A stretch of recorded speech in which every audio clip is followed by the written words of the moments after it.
Bismillahirrahmanirrahim. In this lecture number 17 of Mechanics of Material 2, we will find this deflection and slope of beam, but by superposition method. Method of superposition, as the name indicates, superposition. If two loadings are acted, then their effect can be added, superimposed. That is the brief meaning of this. So the differential equation ei into d square y or dx square into w function of x, it satisfies the two necessary requirements for applying the principle of superposition. The first, load is linearly related to the reflection, and the load is assumed not to significantly change the original geometry of the beam or shaft. So if these two conditions are requirement are fulfilled, then as a result of deflection for a series of separate loading acting on a beam may be superimposed. So if more than two loadings are acting, series of separate loading are acting on a beam, the result can be superimposed. So we will determine separately and then add the results with each other at a sweep point. For example, if y1 is the reflection for one load and y2 is the reflection for another load, the total reflection of both loading acting together is the algebraic sum y1 plus y2.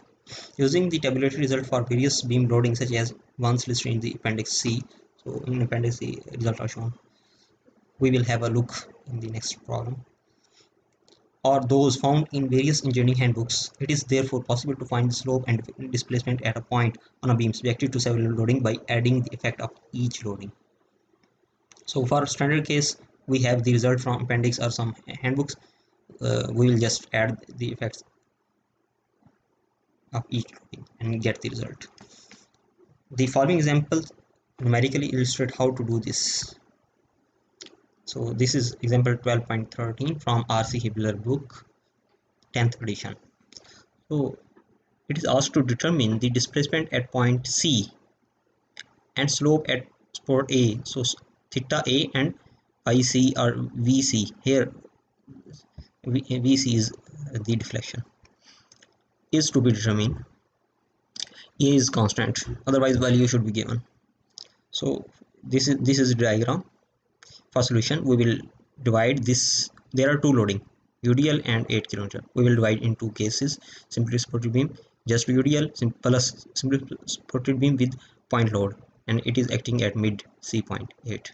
So for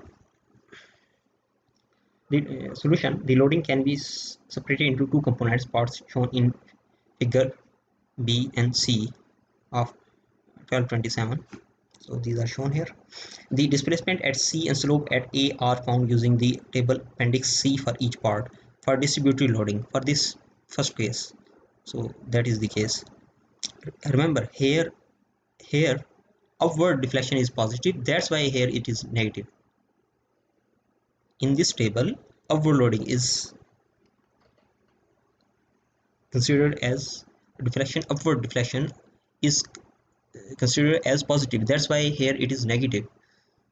But in this example, downward is positive. So what we will do, we will just change this sign and use in our problem. So for distributed loading, so this is the case for distributed loading. You can see here it is 2. So what is the result of theta 1? Here theta 1, so here it is theta A. So theta A will be equal to, from here 3 minus will be positive because here upward is positive and here it is downward positive. So for downward, symbol is sign is changed, so it is positive 3 WL cube over 128 EI. Putting the values WL, you have the result of this, that is this one. EI is just constant, value is not given, so we will use as it is, and it is in this direction, that is clockwise. So as long as VC is concerned, we are considering the deflection at C from here VC, that is actually at half the line mid, so it is, this will be the value again, it will be instead of negative it will become positive. And this is from appendix C. This is appendix C. So yc1 is equal to 5wl4 over 768 ei. Just put the value, you will have this result. For this case 8 kilonewton, that is this case, theta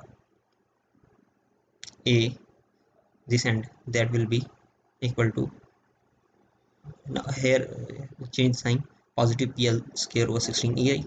So result is this one. And for deflection ic, pl cube over 48 ei, that we have derived also, we have derived. So putting the values, this is the result.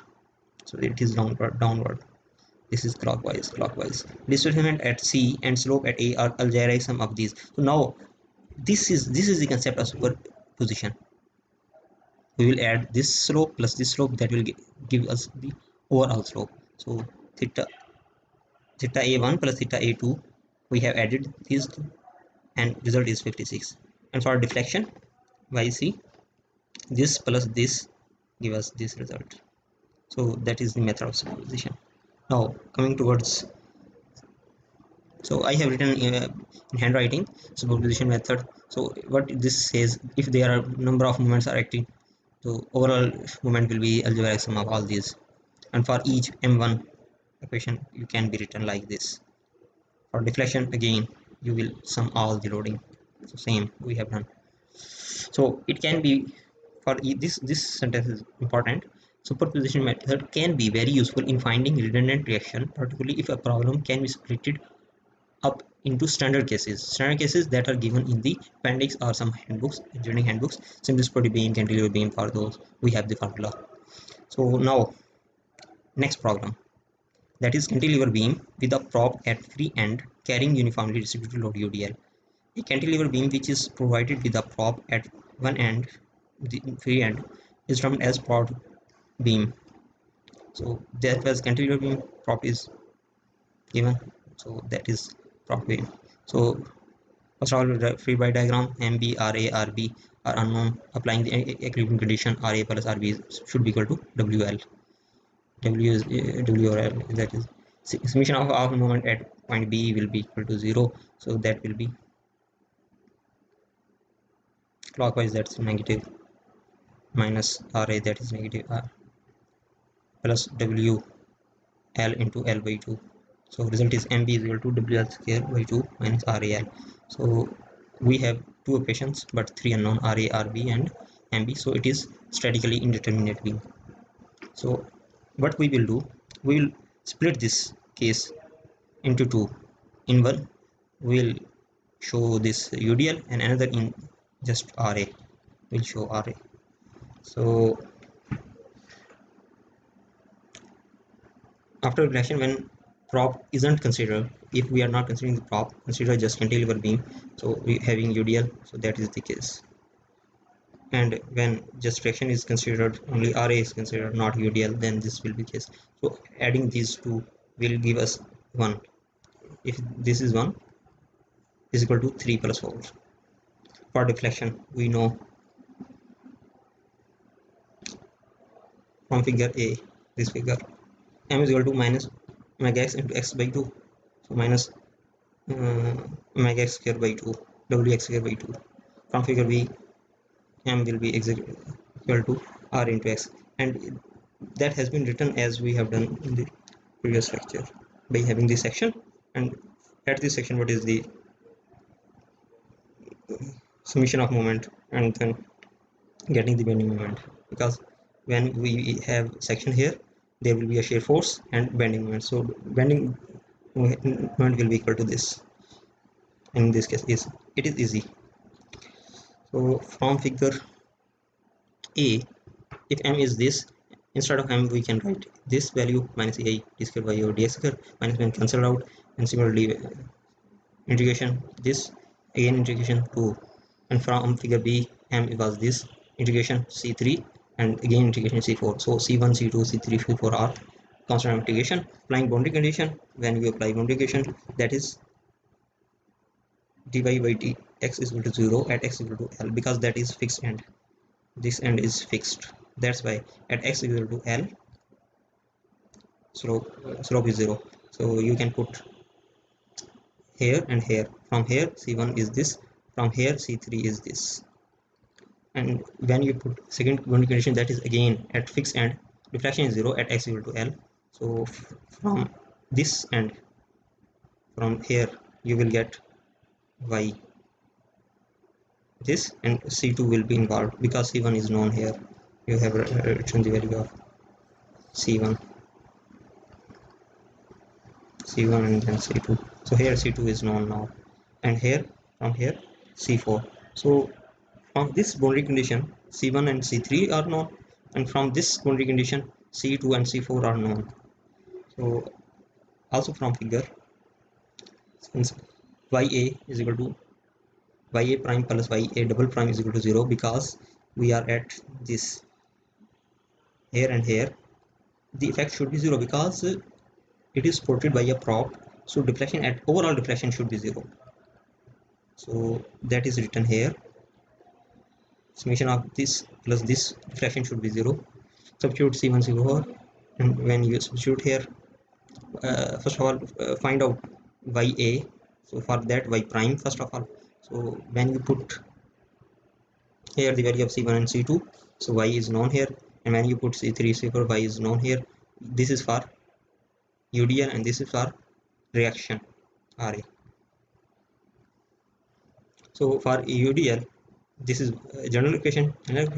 When you put the value of x is equal to 0, you'll get ya, that is at point A due to UDL, and that is at point A due to reaction RA.